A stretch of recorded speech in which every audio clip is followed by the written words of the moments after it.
사랑하는 교우들 한자리에 함께 했습니다. 우리 옆에 있는 우리 교우들에게 반갑습니다.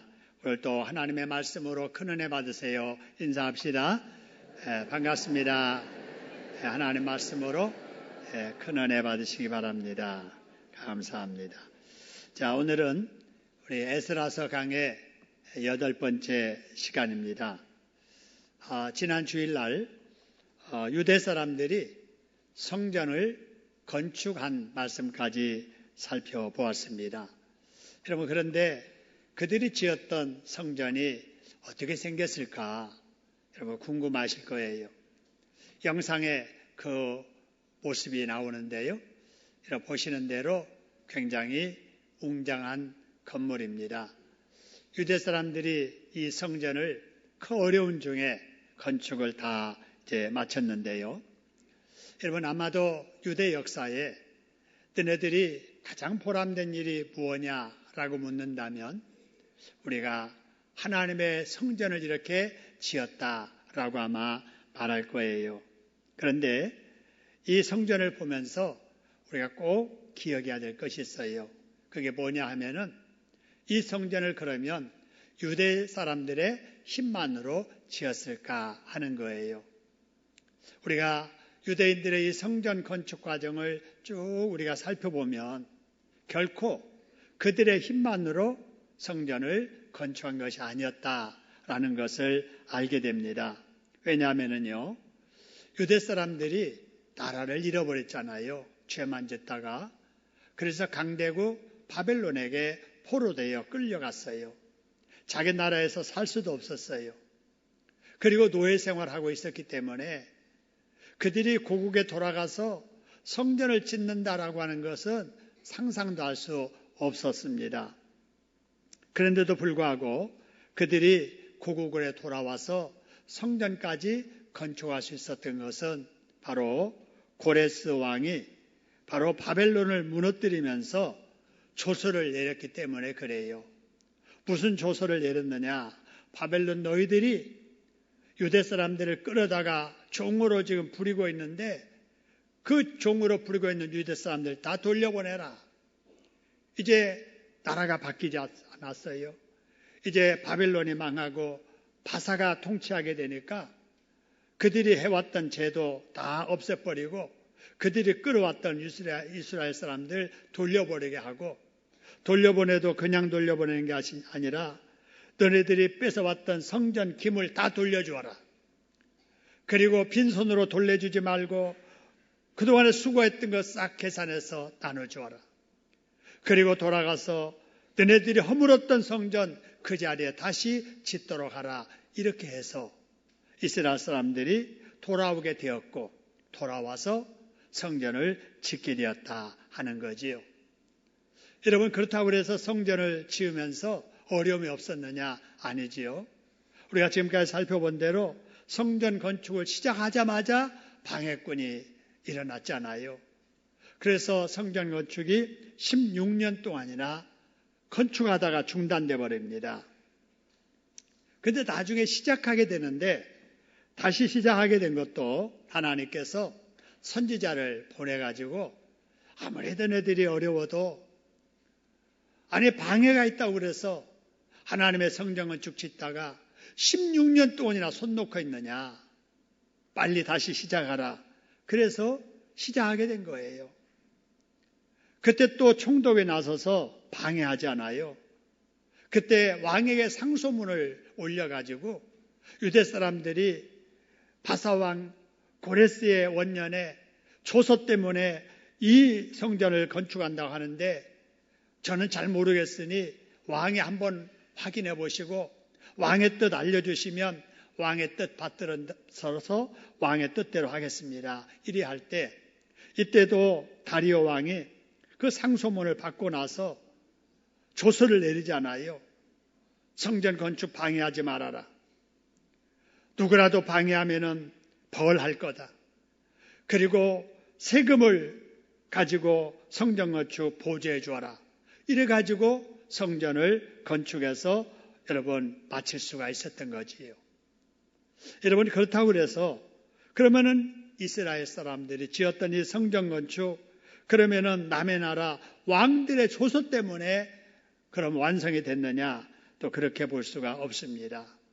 여러분, 하나님도 모르는 이방 나라의 왕들이 하나님의 성전을 이렇게 짓도록 지원까지 했던 것은 하나님이 그들의 마음을 감동하셨기 때문인 줄로 믿으시기를 소원합니다. 여러분, 그렇기 때문에 하나님의 성전 건축은 유대 사람들이 했지만 배후에는 하나님이 그렇게 하도록 하신 겁니다. 할렐루야. 여러분, 우리도 그래요. 우리가 뭔가 이루잖아요. 내가 잘했다, 보람된다, 누가 나를 칭찬해 주겠지. 여러분, 이런 일이 있을 때 꼭 기억해야 될 것은 내 힘으로 그것을 이룬 것이 아니라는 거예요. 작은 일이라도 내가 이룰 수 있게 된 것은 하나님께서 그렇게 하도록 도와주셨기 때문인 줄로 믿으시기를 소원합니다. 그래서 보람된 일이 있을 때, 감사한 일이 있을 때 하나님을 기억해서 감사할 줄 아는 사람, 앞으로 더 좋은 일이 많도록 하나님께서 복을 허락해 주실 줄로 믿습니다. 자, 그러면 여러분, 이방 나라, 바로 이 바사로 알려진 페르시아의 고레스 왕, 그리고 바벨론의 벨사살 왕, 여러분, 이들이 그 당시에 이스라엘 주변 나라에 경쟁하던 나라들이었는데, 여러분, 어떤 상황에서 하나님께서 이들을 감동하셔서 하나님의 성전을 짓도록 하셨는가 하는 것을 우리가 알아야 됩니다. 그걸 알기 위해서 역사를 조금 알 필요가 있는데요. 여러분, 이 당시에 바로 패권 국가였던 바벨론과 페르시아의 이 두 나라는 굉장히 강대국이었어요. 근데 사실 이 두 나라를 비교해 보면은 바벨론이 페르시아보다 훨씬 강했지요. 왜냐하면은 바벨론은 견고한 바벨론 성을 가지고 있었기 때문에 그렇습니다. 여러분, 요새 무슨 성 가지고 있다는 거 별로 큰 힘이 되지 못합니다만은 그 당시에는 다 사람이 몸으로 맞닥뜨려서 싸워서 공격도 하고 점령도 하고 지배도 하고 그런 시대였잖아요. 그런데 이 당시에 바빌론이 가지고 있었던 성은요, 두께가 얼마나 되냐면은 6m에서 8m 정도 된다고 그래요. 여러분, 두께가 그렇다는 거예요. 이렇게 6m가 넘는 성벽 두께에 성 높이가 얼마였냐면은 낮은 곳이 10m, 높은 곳이 20m였어요. 여러분, 이렇게 두껍고 높은 성벽이 있는 성을 한번 공격한다고 생각해 보세요. 뚫지 못하잖아요. 넘을 수 없잖아요. 그런데다가 여러분, 이 바벨론 성 안에는요, 유브라테스 강이 흐르고 관통하고 있었습니다. 그러니까 물이 풍부하잖아요. 게다가 여러분, 그 성 안에는 성 안 사람들이 20년을 먹고도 남을 양식이 비축되어 있었어요. 자, 성은 견고하지요. 물은 흐르지요. 20년 동안이나 먹고 남을 양식이 있지요. 난공불락의 성입니다. 그러니까 이 성을 가지고 있었던 바벨론이 막강한 힘을 가지고 주변 나라들을 지배하고 있었던 거지요. 그런데 여러분, 그 바사라고 하는 페르시아 바로 왕 고레스가 이런 막강한 바벨론 성을 무너뜨리게 돼요. 무너뜨려도 너무너무 쉽게 무너뜨리는데요. 그 어떻게 그렇게 할 수 있었는가? 그 말씀이 놀랍게도 이사야서에 나와 있습니다. 여러분, 이사야서 44장 27절 이하의 말씀을 보면은요, 이런 말씀이 있어요. 기품에 대하여는 그랬어요. 이거는 지금 바벨론 성을 관통하는 유브라테스 강을 말하는 거예요. 기품에 관하여는 이르기를 마르라, 내가 내 강물들을 마르게 하리라 하며 그랬어요. 이렇게 아무리 이렇게 풍부한 물을 가진 유브라테스 강이라도 마르게 할 자가 있다, 그 말이에요. 누가 말하느냐? 고레스가 그렇다는 거예요. 고레스가. 그러면서 내 목자라, 그가 나의 모든 기쁨을 성취하리라. 성에 대하여는 네 기초가 노일이라 하는 그자이니라, 이런 말씀이 나오는데, 여러분, 이 말씀을 고레스가 듣고 깜짝 놀래요. 이 말씀이 무슨 말씀이냐 물어보니까 하나님의 말씀이래요. 언제 기록됐냐고 하니까 자기보다 태어나기 전 150년 전에 예언한 하나님의 말씀이라네요. 그런데 거기에 자기 이름이 나오는 거예요. 자기는 하나님을 믿지도 않는데 하나님이 목자라는 거예요. 그리고 자기 입으로 하나님의 성전의 기초가 놓여질 것이다라고 말한다는 거예요. 깜짝 놀라게 됩니다. 그리고 이 말씀을 읽고 또 읽고 다니엘을 통해서 들은 이 말씀을 또 새기고 또 새기면서 한 가지 아이디어를 생각하게 돼요. 그래, 이 성물을 마르게 한다고 어떻게 하면 마르게 하지? 이러다가 여러분 성 안으로 흘러 들어가는 유브라테스 강물을 늪으로 물길을 돌려버리게 됩니다. 그리고 군대를 대비시켜 놓고 이 물길이 무릎 정도로 낮아질 때 물길을 따라서 바벨론 성 안으로 들어가라고 이렇게 명령을 해요.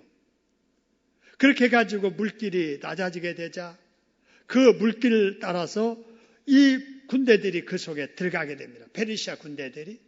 그래서 막강했던 바벨론 성이 무너지게 돼요. 그러고 나서 하나님의 말씀이 대단하구나. 내 성의 기초를 놓으리라고 말씀하라고 하셨다지. 그래 내가 그렇게 말하리라. 이래 해가지고 하나님의 말씀 따라 그 바벨론 정부에다가 유대인 돌려보내라. 성전 기물 다시 돌려주어라. 제 곳으로 돌아가서 그 성터에다가 성전을 다시 짓도록 하라라고 이렇게 명령을 하고 조서를 내렸던 거예요. 여러분 이걸 보면 정말 하나님께서 유대인들의 성전을 건축하도록 하기 위해서 이렇게까지 섭리하시고 역사하셨다는 거예요. 여러분, 그러니 유대인의 성전 건축, 유대인의 힘으로 된 게 아니잖아요. 하나님께서 배후에 역사를 환경을 조절하셔서 그들의 손을 통해서 하나님의 성전 건축을 하도록 하나님이 하신 겁니다. 할렐루야. 여러분, 우리 교회 성전 건축은 어떻게 했습니까? 여러분, 우리 손으로 한 것 같지만 우리 하나님께서 우리가 그렇게 하도록 역사해 주셨음을 믿으시기를 소원합니다. 우리 개개인 보세요. 여러분 아시지만 우리 교인 중에 부자가 여러분 몇이나 있습니까? 제법 없잖아요. 그저 겨우 내 집 하나 마련해서 식구들과 함께 살아가는 그 소박한 교인들이잖아요. 내 집도 없어서 여러분 남의 집에 전세 들어 사는 사람이 절반이 더 되잖아요. 그런 우리를 통해서 이만한 건축을 이루게 하신 거 하나님이 하신 줄로 믿으시기를 소원합니다.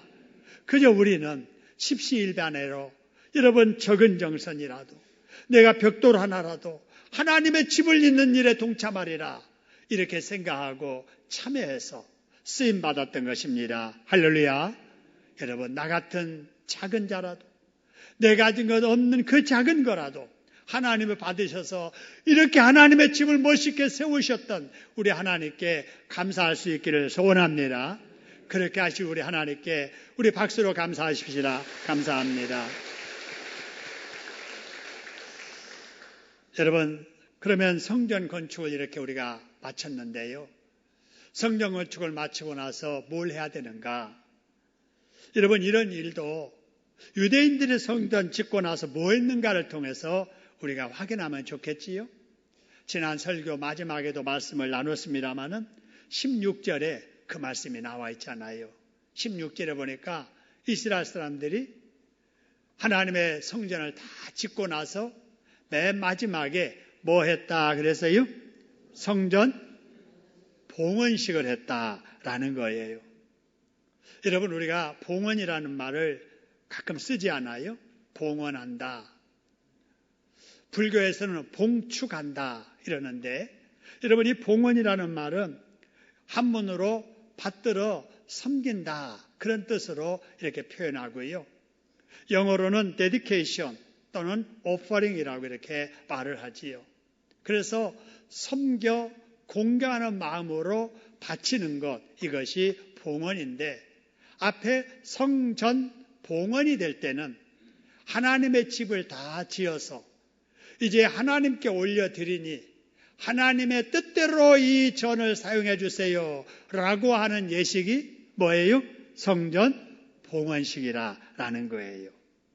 이러고 보니까 여러분 성전이 건축하는 것도 중요한데 그것을 하나님께 바쳐드리는 것은 더 중요하다 하는 것을 우리가 알 수 있게 됩니다. 이런 이유 때문에 우리가 성전 봉헌을 준비하고 있는 건데요. 여러분 이때 유대인들의 성전 봉헌식은 어떻게 진행됐는가 보세요. 먼저 참여했던 사람들이 나옵니다. 누가 성전 봉헌식에 참여했을까? 16절에 보니까 거기 이스라엘 자손들, 그 다음에 누가 참석했어요? 제사장들, 그 다음에 누가 참석했어요? 레위 사람들, 그리고 누가 참석했어요? 사로잡혔던 자들의 자손들. 여러분 이 사람들을 이렇게 쭉 열거하는 것이 우리에게 주는 교훈이 뭐냐면은 유대 사람 중에 성전 봉헌식에 참여하지 않는 사람이 있었더라 없었더라? 없었다고 말이에요. 유대인이라면은 다 참여했다고 말이에요. 여러분 그렇기 때문에 우리 성전 건축 봉헌식에도 우리 하나님의 신창동교회 성도라면은 다 참여해야 될 줄로 믿습니다. 다 참여해야 돼요. 여러분 이 집이 개인의 집이라면은 뭐 그 사람이나 그 사람 친구나 친구들이나 참석하면 되지만 이 집이 여러분 하나님의 집이잖아요. 하나님의 집은 우리 모두가 예배드리는 집이잖아요. 그렇기 때문에 이 성전에 출입하는 모든 사람들이 성전 봉헌에도 여러분 참여해야 될 줄로 믿으시기를 소원합니다. 근데 그 성전 봉헌식이 언제냐면은요 10월 며칠이에요? 9일이에요.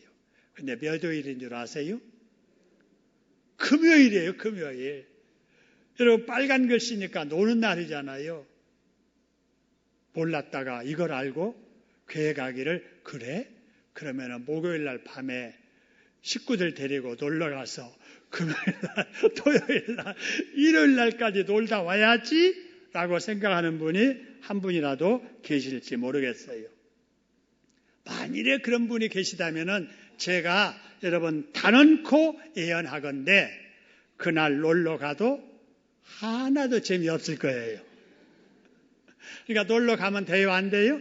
안 돼요. 한번 따라합시다. 내 집 잔칫날 놀러 가면 갔다 와서 후회한다. 그렇습니다. 여러분 어떻게 내 집 잔치가 있는데 그냥 놀러 갈 수가 있겠어요? 여러분 그날 연휴이지만 절대로 여러분 다른 데 가지 말고 유대인들이 다 참여해서 성전 봉헌식에 참여했듯이 우리 모두 우리 교회 성전 봉헌식에 참여할 수 있기를 소원합니다. 그날 우리 모두의 잔칫날, 하나님께 영광을 돌리는 그날이 되기를 주님의 이름으로 축원합니다. 자, 그 다음에 우리가 성전 봉헌식을 어떻게 진행해야 될까? 여러분 유대인들의 성전 봉헌식 16절 다시 보니까 어떻게 성전 봉헌식을 했다고요? 즐거이. 어떻게 했다고요? 즐거이. 여러분 그런데 우리 교회 성전 봉헌식이 있다고 해도 하나도 안 즐거운 사람이 있어요. 누가 안 즐거울까요? 마귀 하나도 안 즐거워하겠죠. 마귀가 아니더라도 여러분 저 동네 사람들이 뭐가 그렇게 즐겁겠어요. 우리 교회하고는 아무 상관이 없으니까. 그렇죠? 여러분 다른 교회 교인들이 뭐가 그렇게 대단히 즐거워하겠어요? 안 즐거워하겠지요. 그러나 여러분 우리는 우리 하나님의 교회에 출입하기 때문에 우리 하나님의 교회 성전을 봉헌하는 거 우리가 여러분 즐거워해야 될 줄로 믿습니다. 즐거워해야 돼요. 그렇게 여러분 즐겁게 우리가 성전 봉헌식을 하려면은 우리가 준비를 해야 되는데요. 어떻게 준비해야 될까? 기도로 준비해야 돼요. 자, 뭐로 준비해야 된다고요? 기도로. 그래서 내가 성전 봉헌할 때까지 지금부터 기도로 준비하겠다 생각해서 여러분 성전 봉헌식이 하나님의 은혜 중에 여러분 하나님의 영광 중에 치러지도록 여러분 기도로 준비할 수 있기를 소원합니다. 또 여러분 어떻게 준비해야 될까? 많은 것으로 드릴 것은 없어도 나도 빠지지 않겠다는 마음으로 작은 정성이라도 하나님의 성전 건축원금이나 봉헌금으로 참여할 수도 있을 거예요. 여러분 할 수만 있다면 그렇게 정성으로 참여하시고, 또 어떤 분은 내가 이 하나님의 새로운 성전에 출입하면서 신앙생활하니 국내에 빠지지 아니함으로 내가 봉헌을 준비하겠다, 이렇게 마음을 가지신 분은 여러분 국내에 열심히 참여하셔서 봉헌을 준비할 수 있기를 소원합니다. 오늘이 여러분 우리 교회 성전 봉헌 D-10주입니다. 앞으로 10주 후에는 바로 이 시각에 이 자리에서 여러분 성전 봉헌식이 있게 될 거예요. 어떤 방법으로든지 여러분 준비하는 자만이 기쁨으로 참여할 수 있음을 꼭 기억하시고 준비하여 즐겁게 여러분 참여하는 성전 봉헌식이 될 수 있기를 소원합니다. 자, 그 다음에 유대인들이 성전 봉헌식 어떻게 했을까? 오늘 여기 17절 보니까 이렇게 했대네요. 거기 보니까 하나님의 성전 봉헌식을 행할 때 짐승들을 잡아서 바쳤대요. 그런데 그 짐승의 숫자가 얼마나 되는가? 여러분, 수소 몇 마리예요? 100마리. 수양 몇 마리예요? 200마리. 어린 양 몇 마리요? 400마리. 그리고 순염소 몇 마리요? 12마리. 와, 여러분 이렇게 제물을 바치면서 여러분 짐승 잡아서 성전 봉헌식을 했다는 거예요. 여러분 이 원칙 따라 우리 교회도 그날 소 잡고 돼지 잡을 거예요. 기대하시길 바랍니다. 그런데 여기서 중요한 것은 이 많은 짐승을 왜 잡았을까? 사람 먹으려고 잡은 것이 아니에요. 오늘 여기 말씀 보니까 17절에 무엇을 위하여 이러한 짐승을 잡았냐면은 속죄제를 드리려고. 속죄제. 이스라엘 전체 백성들이 하나님 앞에 죄 지은 거, 그거를 용서받기 위해서 속죄 제물로 이 짐승들을 잡았다 바쳤다라고 하는 사실입니다. 여러분 이걸 보면서 하나님 앞에 이렇게 바칠 때 속죄 제사 드리는 것이 중요하구나 하는 것을 여러분 깨달으셔야 돼요. 여러분 우리도 하나님 앞에 무엇을 드리든지 드리기 전에 속죄 제사 드리듯 회개해야 될 줄로 믿습니다. 구약에는 여러분 죄 용서받기 위해서 이렇게 짐승 잡아가지고 제사 드렸어요. 그런데 오늘날에는 여러분 우리가 속죄 제사를 뭐로 드리느냐? 예수님을 믿는 회개함으로, 여러분 회개함으로 속죄 제사를 드립니다. 할렐루야. 그러므로 여러분 우리가 늘 하나님 앞에 드릴 때 항상 회개하고 드려야 돼요. 우리가 교회에 이렇게 오지 않아요? 뭐로 오냐면은 예배 드리러 오지 않아요. 예배 드리기 전에 여러분 옆 사람들에게 먼저 인사하기 전에 조용하게 제자리에 앉아서 하나님 앞에 무슨 기도해야 돼요? 회개 기도해야 돼요. 하나님, 말씀대로 살지 못했던 죄 안고 왔습니다. 하나님 예배 드리기 전에 우리의 죄를 용서해 주세요. 나의 죄를 용서해 주세요. 회개하고 예배 드려야 될 줄로 믿습니다. 찬양을 할 때도 마찬가지예요. 우리가 찬양할 때도 연습하기 전에, 찬양 부르기 전에 뭘 먼저 해야 되겠어요? 회개 기도. 그러잖아요. 아무리 여러분 귀한 것을 하나님 앞에 드려도 죄 지은 손으로 드린 것은 하나님이 안 받으시거든요. 그래서 하나님의 성전을 하나님 앞에 올려드리기 전에 속죄 제사를 드렸듯이 우리가 예물을 드리기 전에도 회개해야 되고, 찬양을 불러드리기 전에도 회개해야 되고, 예배를 여러분 드리기 전에도 회개해야 될 줄로 믿으시기를 소원합니다. 그래서 회개함으로 깨끗하게 용서된 손으로 하나님 앞에 드려질 때 하나님이 받으시고 드린 손 빈손으로 거두지 아니하도록 드린 것보다 더 귀한 것으로 하나님이 부어 채워주실 줄로 믿습니다. 여러분 그 다음에 여러분 봉헌식 할 때 순서를 어떻게 진행하고 행사를 어떻게 진행했을까? 18절 보니까 이런 말씀이 있어요. 유대인들의 성전 봉헌식을 하면서 하나님을 섬기게 하되 무엇대로 하게 하니라 그래서요, 모세의 책에 기록된 대로. 이 말은 제사장 생각대로 했다는 게 아니에요. 모인 사람들의 마음대로 했다는 게 아니에요. 모세의 책이 뭡니까? 하나님의 성경이잖아요. 여러분, 우리가 하나님 앞에 헌신하면서 예배 생활할 때 여러분 절대로 내 생각대로 하지 말고 하나님의 말씀대로 해야 될 줄로 믿으시기를 소원합니다. 내 의견대로 하지 말고 하나님의 기쁘신 뜻대로 우리가 해야 된다라고 하는 거예요. 유대인들이 여러분 하나님의 모세의 말씀에 기록된 대로 했다고 하잖아요. 우리도 말씀대로 신앙생활하는 저와 여러분 되기를 주님의 이름으로 축원합니다. 여러분, 그런데 어떤 경우에는 하나님의 뜻이 무엇인지 잘 모를 때가 있어요. 성경에도 이런 예는 없고 또 지금까지 해왔던 바로도 그런 예가 별로 없는데 이럴 때는 도대체 어떻게 해야 되지? 이럴 때가 있어요. 여러분, 그럴 때 여러분 가정에서 그런 일이 생기면 누구 뜻 따라 하는 게 좋겠어요? 가정에서 누구 뜻대로? 가장 뜻대로. 그렇습니다. 그게 여러분 질서예요. 하나님의 가정을 세우실 때는 가정에도 위아래 질서를 하나님이 주셨어요. 그러니까 항상 하나님이 주신 질서 따라 해야 돼요. 회사에서 어떻게 해야 될지 사원들 간의 의견이 분분해요. 그럴 때는 누구한테 물어봐야 돼요? 사장님한테 물어봐야 돼요. 이게 여러분 회사 직장의 질서예요. 그렇잖아요? 구역에서 어떻게 하는 것이 성경대로 하는 거지? 구역 식구들 간의 뜻이 모아지지 않아요. 그러면 누구에 따라 해야 돼요? 구역장의 뜻 따라 하면 그게 맞는 거예요. 교회에서도 마찬가지예요. 여러분, 우리 교인들이 2,000명이 되잖아요. 이렇게 많은 사람들의 생각을 하나로 여러분 통일한다는 것은 어려워요.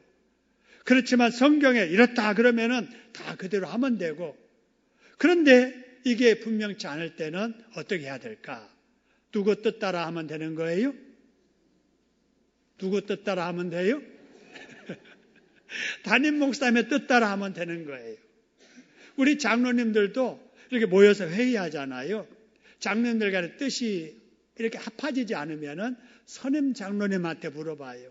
선임 장로님의 뜻은 어떻습니까? 그래서 선임 장로님이 이렇게 하는 것이 좋겠습니다. 그러면은 장로님들이 그 뜻 따라요. 그러니까 우리 교회가 편안한 거예요. 그렇다고 그래서 담임 목사는 담임 목사라고 자기 마음대로 하고 선임 장로님은 선임 장로라고 장로님 마음대로 하고 그러면 또 안 되잖아요. 구역장은 하나님의 뜻대로 하려고 구역을 인도하고 저는 하나님의 말씀대로 목양하려고 최선을 다할 때 여러분 이런 질서가 여러분 이루어지게 됨을 믿으시기를 소원합니다. 그래서 우리는 말씀대로 하고 말씀이 분명치 않을 때는 질서 따라 하면 됩니다. 할렐루야. 자, 이렇게 하는 것이 하나님의 뜻이 되겠고요. 그 다음에 아까 여러분 속죄제 드렸다고 했잖아요. 속죄제 드리면서 정결케 되는 의식이 있어요. 속죄제 드릴 때 그 의식이 뭐냐? 여러분 19절 20절에 보니까 이런 말씀이 있는데 그들이 유월절을 지켜요. 근데 유월절 지킬 때 유월절 행사의 가장 중심이 되는 게 뭐냐면은 맨 마지막에 보니까 무얼 잡았다 그랬어요? 유월절 뭘 잡았어요? 양 잡았어요. 양 잡았다라고 하는 것은 양을 잡아서 피를 이렇게 뿌렸다 이런 그런 뜻이에요. 이 유월절 양 잡는 예식이 언제 시작된 거 여러분 아시잖아요. 이스라엘 백성들이 애굽에서 종살이하고 있다가 나중에 이스라엘 백성들이 애굽으로 나가려고 하니까 축에 애굽하려고 하니까 바로 왕이 허락을 안 하는 거예요. 아니 자기 나라에 와서 모든 굳은 일, 힘든 일, 어려운 일은 다 그들이 노예로 있으면서 하는데 200만이나 되는 이스라엘 백성들을 그냥 내보낸다고 하는 것이 통치자로서는 어려운 결단이지요. 그래서 자꾸 이렇게 미루고 마음 변심하고 그냥 가라고 했다가도 또 바꾸고 하니까 하나님의 재앙을 내리시되 마지막 재앙이 장자들이 죽는 초태생 죽음의 여러분 심판이었잖아요. 이때 하나님께서 이스라엘 백성들에게 말씀하세요. 죽음의 사자가 내일 이 애굽의 전역을 돌아다니면서 사람을 초태생을 죽일 것이다. 그러나 이스라엘 백성들에게는 안 죽는 방법이 하나 있다. 그거는 양 잡아라. 양의 피를 가지고 문설주에다 뿌리라. 그리고 그림에 나오는 이거예요. 집집마다 대문 앞에다가 자, 빨간 것이 뭐예요? 양의 뭐예요? 피를 이렇게 뿌려놓은 거예요. 발라놓은 거예요. 이때 죽음의 사자가 애굽의 전 지역을 돌아다니는데 무슨 표식으로 어느 집은 들어가고 어느 집은 안 들어갔느냐? 무슨 표식 보고 그래요? 양의 피. 그래서 양의 피가 발려져 있는 집은 안 들어가고 넘어가요. 그래서 그때부터 그걸 기념하는 절기가 유월절이에요. 넘어갔다, 파스오버했다 그런 뜻이거든요. 여러분, 바로 오늘날도 이 원리는 똑같습니다. 우리의 마음속에 예수님의 보혈로 여러분 이렇게 무장한 성도들에게는 죽음의 사자가 들어가지 못함을 믿으시기를 소원합니다. 그래서 영생을 얻게 되는 거예요. 여러분 어느 집에도 마찬가지예요. 여러분 교패를 붙이지 않아요. 그 교패에 어떤 힘이 있는 게 아니라 여러분 그 교패는 하나님의 보혈을 믿는다는 믿음의 포효이고 하나님의 말씀대로 산다는 믿음의 흔적입니다. 할렐루야. 여러분 이런 믿음의 순종의 흔적이 있는 집마다 하나님께서 재앙이 들어가지 못하도록 지켜주심을 믿으시기를 소원합니다. 그런 믿음으로 여러분 교패를 붙이는 거예요. 그런 믿음으로 예수님의 보혈로 무장하는 거예요. 여러분 그래서 여러분 우리의 모든 죄악을 예수님의 보혈로 깨끗하게 여러분 씻겨질 수 있기를 주님의 이름으로 축원합니다. 그러기 위해서 회개해야 돼요. 그런데 만일에 죄를 짓고도 회개를 않고 있잖아요. 그 사람에게는요 이런 증상이 나타나요. 어떤 증상이 나타나느냐? 아무리 기도를 해도 응답을 못 받아요. 죄를 안고 기도하면은요 응답을 못 받는다고요. 아무리 말씀을 읽어도 들어도 영적으로 은혜가 안 돼요. 죄가 있으면. 여러분 죄를 품고 살면은요 아무리 오랜 동안 교회를 다녀도 성품이 안 바뀌어져요. 여러분 죄를 품고 신앙생활 하면은요 절대로 믿음이 성숙해지지 않아요. 죄를 안고 찬송을 부르잖아요. 소리는 내는데 목은 아픈데 가슴에는 기쁨이 없어요. 아무리 신앙생활하고 예배를 드려도 돌아갈 때 심령이 칼칼하고 답답하고 편안함이 없어요. 여러분 이런 증상이 여러분에게 혹시라도 한 가지로 있다면 이게 바로 내가 뭐 하지 않아서 그렇다? 회개하지 않아서 그렇다. 여러분 그걸 꼭 기억하고 여러분 새벽 기도를 나오든 여러분의 집에서 기도하든 하나님 앞에 이거 주세요 저거 주세요 그 기도하기 전에 하나님 용서해 주세요. 그동안에 말씀을 가까이 하지 못한 죄가 있었네요. 말씀을 들어도 알아도 순종하지 못하는 게으름이 있었네요. 용서해 주세요. 하나님의 일을 맡았으면서도 충성스럽게 감당하지 못한 죄가 있습니다. 나는 사랑받고자 하면서도 나는 사랑하고 살지를 못했습니다. 내 잘못은 용서해 주기를 바라면서도 나는 남에게 용서해 주지 못했습니다. 하나님 회개합니다. 여러분 이렇게 여러분 회개할 때 여러분의 죄가 용서되면서 기도가 응답이 되고 말씀의 은혜가 회복되고 찬송의 기쁨이 마음의 평안이 회복될 줄로 믿으시기를 소원합니다. 그래서 회개하셔야 돼요. 그래서 여러분 우리가 여러분 봉헌식을 앞에 두고 우리 자신을 되돌아보면서 회개함으로 용서받은 그런 마음 모두어져서 하나님 앞에 봉헌할 때 우리의 봉헌을 하나님께서 받으시고 영광 받아주시고 복 주실 줄로 믿으시기를 소원합니다. 자, 그 다음에 여러분 이스라엘 백성들은 어떻게 봉헌식을 했을까? 22절에 보니까 이런 말씀이 있어요. 봉헌식을 하는데 뭐함으로 뭘 지켰다 그래서요? 즐거움으로 1회 동안 뭘 지켰다고요? 무교절을 지켰다 그랬는데 왜 여러분 이 절기를 무교절이라고 하냐면요. 무는 없다는 거고 교는 발효하는 효소, 누룩이라는 말이에요. 그래서 누룩 없는 떡을 먹으면서 절기를 지켰다 해서 무교절 그러는 거예요. 여러분, 떡을 만들 때, 빵을 만들 때 누룩을 넣지 않고 이스트를 넣지 않고 떡을 만들고 여러분 빵을 만들면 맛이 있어요? 없어요? 맛없어요. 밀가루 반죽에서 쪄보세요. 잘게 돼가지고 여러분 하나도 맛이 없다고요. 그런데 밀가루 반죽에다가 여러분 누룩, 이스트, 효소를 넣어가지고 반죽해서 여러분 하루 정도 아랫목에다가 덮어놓으면 요만했던 밀가루 반죽이 어떻게 돼요? 요만해지게 돼요. 그래서 그것을 여러분 찌면은 부드러워요? 딱딱해요? 부드러워요. 맛있어요? 맛없어요? 맛있어요. 그래서 여러분 이스라엘 백성은 주식으로 떡과 빵을 누룩 넣어가지고 부풀려서 그것을 먹고 살았는데, 아니 성전 봉헌식을 하고 이래 동안에 무엇만 먹고 살았다고요? 누룩 없는 무교병만 먹고 살았어요.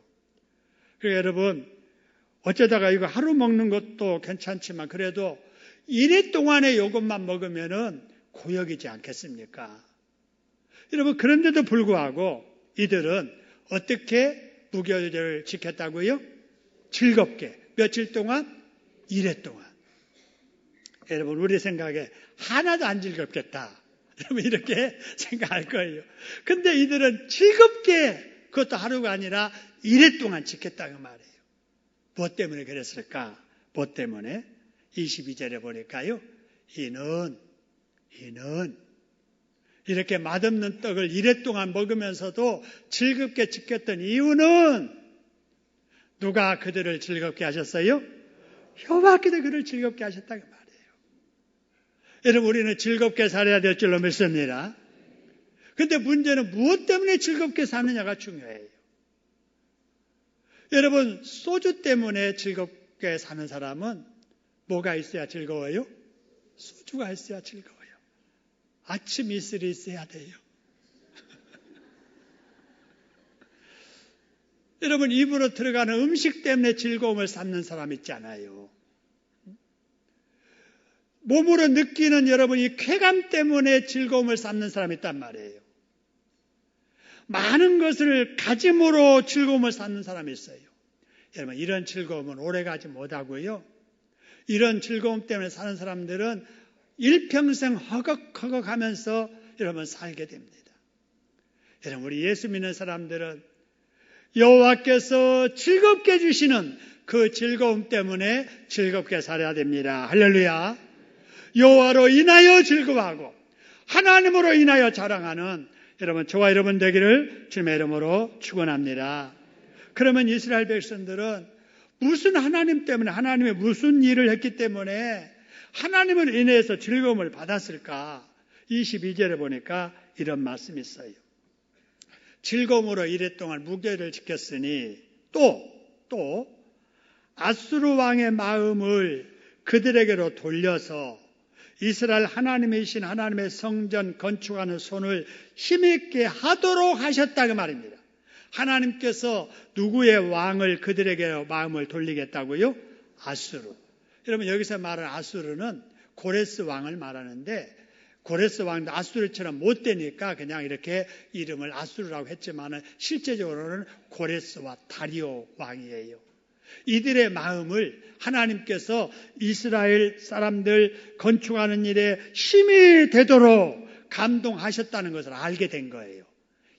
하나님께서 불신자의 나라의 왕이라도 그 마음을 감동시켜서 우리 이렇게 해방되게 하셨고 우리 이렇게 도와서 우리 돈 없는 줄 아시고 세금까지 지원해가지고 건축해 하신 것을 생각하니까 너무나도 즐거운 거예요. 그래서 입으로 들어가는 떡은 딱딱했지만 이랫동안 맛없는 그 음식을 먹으면서도 성전 봉헌하면서 즐겁게 봉헌식을 했던 겁니다. 할렐루야. 저와 여러분들도 그래요. 지금까지 이렇게 성전을 지은 것만도 감사한데 T-10주 앞으로 10주 후에 성전 봉헌을 마친 후에는 저와 여러분에게 우리의 자녀들에게 지금보다 더 갑절의 은혜와 복을 허락해 주실 줄로 믿습니다. 그걸 생각하니까 즐거워요? 안 즐거워요? 즐거워요. 여러분 그것을 느끼면서 그래서 즐겁게 행복하게 사는 저와 여러분 되기를 주님의 이름으로 축원합니다. 우리 합심해서 한번 기도하겠습니다.